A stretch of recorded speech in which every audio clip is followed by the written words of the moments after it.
హరి ఓం. అందరికీ నమస్కారం. ఈరోజు సంవత్సరాలు అనేవారు ఎలా పుట్టారు, ఎవరికి పుట్టారు, విశ్వావసునామ సంవత్సరంలో ఎలా ఉంటుంది అనేది కొంచెం చెప్పుకుందాము.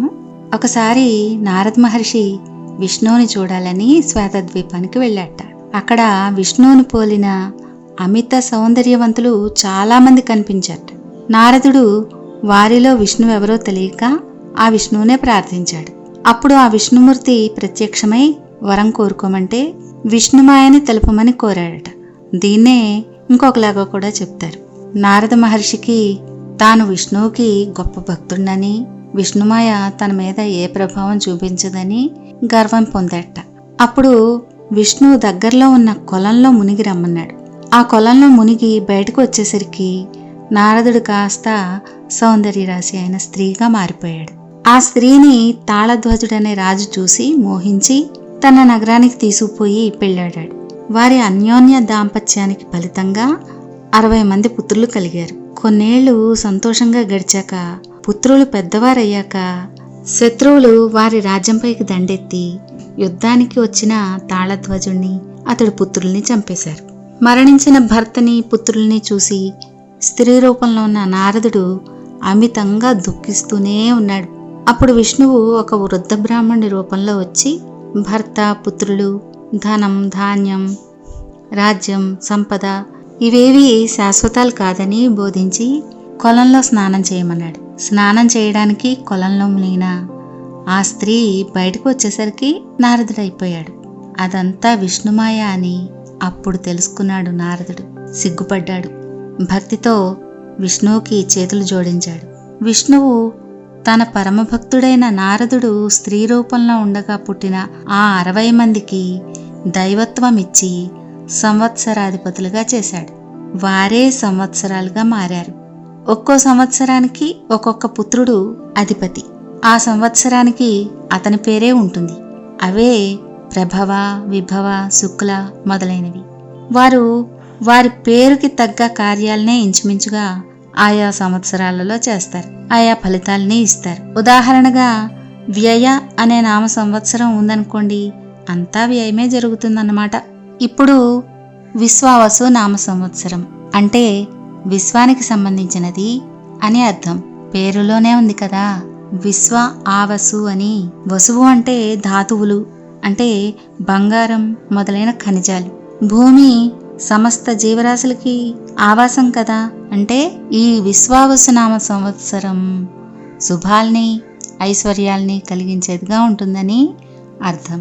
దీనికి విశ్వావసు అనేది విష్ణువు పేరుగా చెప్తారు. ఇంకా ఏకాదశ గంధర్వ గణాల్లో ఒక గంధర్వుడి పేరుగా కూడా చెప్తారు. ఈ సంవత్సరం ధన సంపదల్ని కలిగిస్తుందట. జ్యోతిష శాస్త్ర ప్రకారం ఈ సంవత్సరానికి సూర్యుడు అధిపతిగా ఉంటాడట. ఈ విశ్వావసునామ సంవత్సరం 60 తెలుగు సంవత్సరాలలో 39వది. ఇంకా ఈ విశ్వావసునామ సంవత్సరంలో జన్మించిన పిల్లలు అద్భుతమైన ప్రవర్తనని కలిగి ఉంటారట.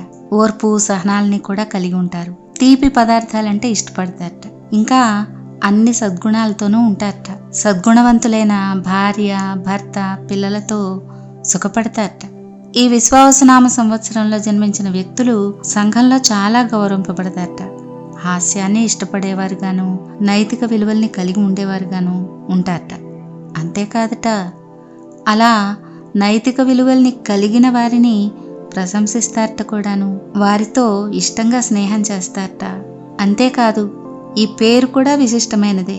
ఏ తల్లిదండ్రులైతే తమ బిడ్డ ధైర్యంతోనూ, దైవ బలంతోనూ, దైవ ఆశీర్వాదం కలిగిన వారుగాను ఉండాలని అనుకుంటారో వారు ఈ పేరుని తమ పిల్లలకి పెడితే బాగుంటుందిట.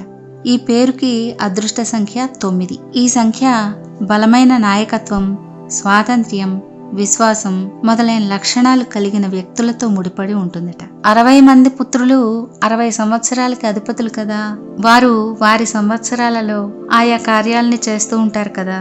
అలాగే ఈ విశ్వావసు కూడా వివాహ సమయంలో దంపతుల మధ్య అనురాగాన్ని కలిగించడమే కాకుండా ప్రతి వారి మధ్య కూడా చక్కటి స్నేహభావాన్ని కలిగిస్తాడట.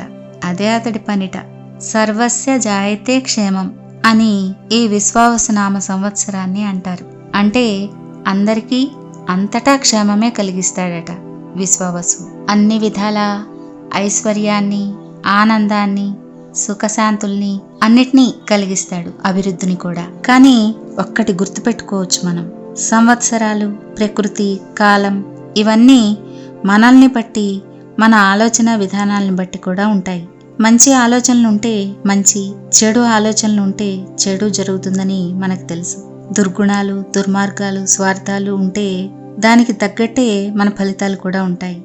అన్నీ బాగుండాలంటే ముందు మన ఆలోచనలు, ప్రవర్తనలు బాగుండాలి.